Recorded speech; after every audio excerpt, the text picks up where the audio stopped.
Gaming has given us some of the most iconic characters in pop culture, like Mario, Sonic, and Pikachu, and a large part of what makes them memorable is their recognizable designs. Mario's hat, Sonic's blue spines, Pikachu's rosy cheeks, but sometimes game companies will try to take their popular characters and redesign them. There's a couple reasons why someone might want to do this. Perhaps it's because a new entry in the series takes place in a different time period, so the creators want to show a character's progression, like with Snake from Metal Gear Solid. Maybe it's because the character designer's art style has evolved, like with Red from the Pokemon series. It could also be because a franchise has grown stale and the creators want to usher in a new age. This is what happened with Mega Man. His original design, like most other classic video game characters, is very simple yet memorable. Due to the limitations of the NES, his design literally couldn't be too complex. The NES only had access to 56 colors, and to make matters worse, the NES could only display a limited amount of these colors on screen at once,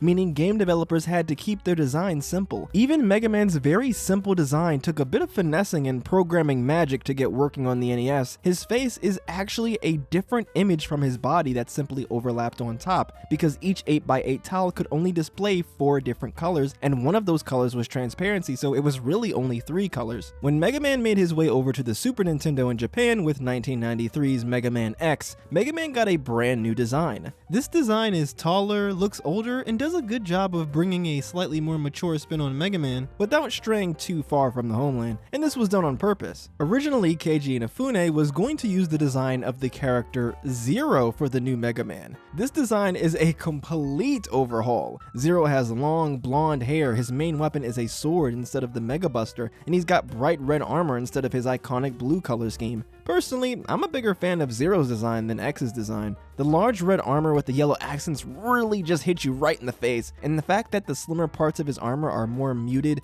gray and black colors really gives the design a nice sense of contrast. By comparison, the X design it's fine, albeit a bit too safe and uninteresting. Mega Man's next big redesign came from his first big 3D adventure in 1997's Mega Man Legends. This is Mega Man Volnut. Mega Man is usually seen wearing his signature helmet, however Volnut is far better known for being depicted without it. Honestly, I like it. It's a very simple way to change up Mega Man's design in a way that's not too compromising, and in a way that makes sense.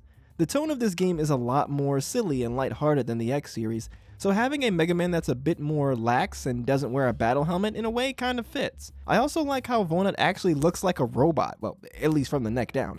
Despite being a super fighting robot, Mega Man has always looked much more like a human wearing a suit in his previous appearances. I dig the much more blocky aesthetic Volnut has going on. Mega Man's next big redesign came from the action RPG Mega Man Battle Network in 2001. This is Mega Man.exe. This design is super sleek, which I like a lot. I know, I just got done praising Volnut for being a bit more robotic and blocky, but I think the slimmer design fits with EXE, because EXE isn't a robot, he's a computer program. I really love how they use a dark blue color for the majority of Mega Man's suit here. The white stripe on the side makes it seem kind of like a racing suit. Orange and blue are complementary colors, so the orangish yellow shoulder pads and ear muff things look really pleasing. My only notable complaint is I'm not a huge fan of the big hands and feet. Mega Man's hands and feet have always been really big, but for some reason with EXE's design, there's these big cuffs that separate his hands from his arms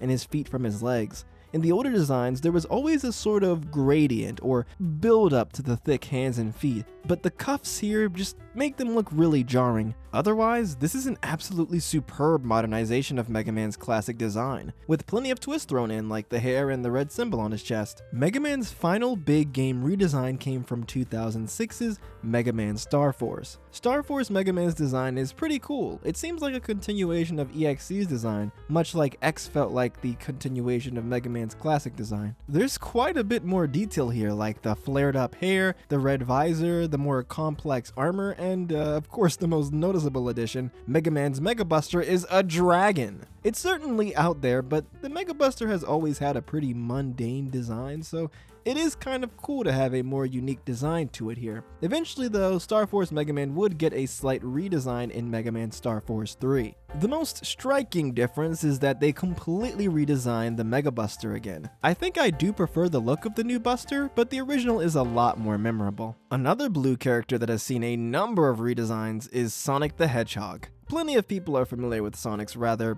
poor showing in the latter half of the 2000s. It's probably the darkest point in the franchise's history. However, a decade earlier in the mid-90s during the Sega Saturn era, Sonic went through another down period. There were some hidden gems in there that could have used just a bit more polish, but overall it was an underwhelming time. So, to bring some new life into the series, with the release of Sega's brand new console in Japan, the Sega Dreamcast, Sonic got a brand new game. 1998's Sonic Adventure, the first mainline 3D Sonic game. For this new era, Sonic was redesigned from his very Mickey Mouse inspired cutesy design to his current, much older looking incarnation. This design is a lot slimmer with longer limbs and spines. Besides that, the only really noticeable change is his eyes, which are now green as opposed to black. I think both designs are really good. But personally, I do prefer the simplicity of the classic design. There's something just so timeless about it. Since modern Sonic's introduction in 1998, Sonic has had some redesigns, but they were usually temporary, like his design in 2001's Sonic Adventure 2, where his shoes were replaced with soap shoes in collaboration with the very short-lived Soap brand of grinding shoes. This was very odd considering Sonic just got a redesign a few years ago with the first Sonic Adventure game, but you can chalk it up to Sega trying to keep the character hip and new. Probably Sonic's most notable redesign in the modern era is his redesign in 2014's Sonic Boom, or as it's known in Japan, Sonic Toon. The title Sonic Toon makes a whole lot more sense considering this game got a tie-in cartoon. Similarly to Sonic's modern design, which was a way to revamp Sonic for the upcoming 2000s, this seemed like an attempt to bring Sonic into the new age of the 2010s. Personally, I'm not a fan of this redesign. I don't think making his spines less uniform was a bad idea. It makes Sonic look a bit more carefree and wild, which I think works. The bandana, I'm neutral on it. It's fine. It doesn't really add or detract from anything, but I have no idea what they were thinking with all of the sports tape bandage stuff he's got going on all over his legs, shoes, and arms. To me, this is just a perfect example of over-designing a character. I guess for the 2020s, Sonic's redesign would be Movie Sonic, but I want to keep this strictly about the video games, and I also don't want to have nightmares, so let's talk about Samus from the Metroid series. As a whole, Samus's power suit got a whole lot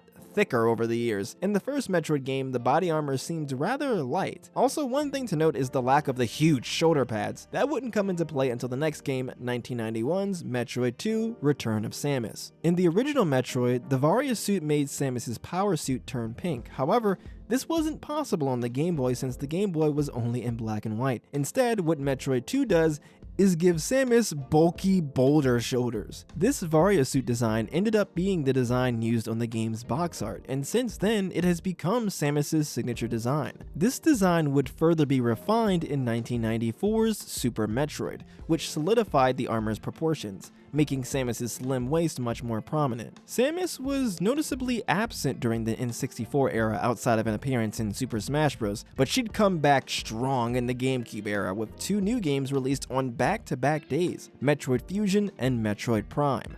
Her design in Prime is basically the same, albeit with some alterations like the lights on the chest plate of her armor, but her design in Fusion is a completely different animal. Samus got a brand new design for her power suit after it was infected on a mission and subsequently repaired. This suit is a heck of a lot more organic looking. Honestly, I've never really liked the Fusion suit. It just looks too alien-like to me. Samus does get some suit upgrades in Prime 2 and Prime 3, but her main design on the box art and in many of the promo materials is still the Varia suit in both games. Samus wouldn't get another big redesign until 2021's Metroid Dread. The Dread design is pretty cool. I do like how they use cooler bluish colors along with white for her suit. I think the red helmet and upper chest portion do kind of clash a bit with the rest of the armor, but I do like the slightly less bulky shoulders. But anyways, redesigns are cool, and while they can be excessive if they're done too much, if used correctly, they're a fun way to breathe new life into old ideas.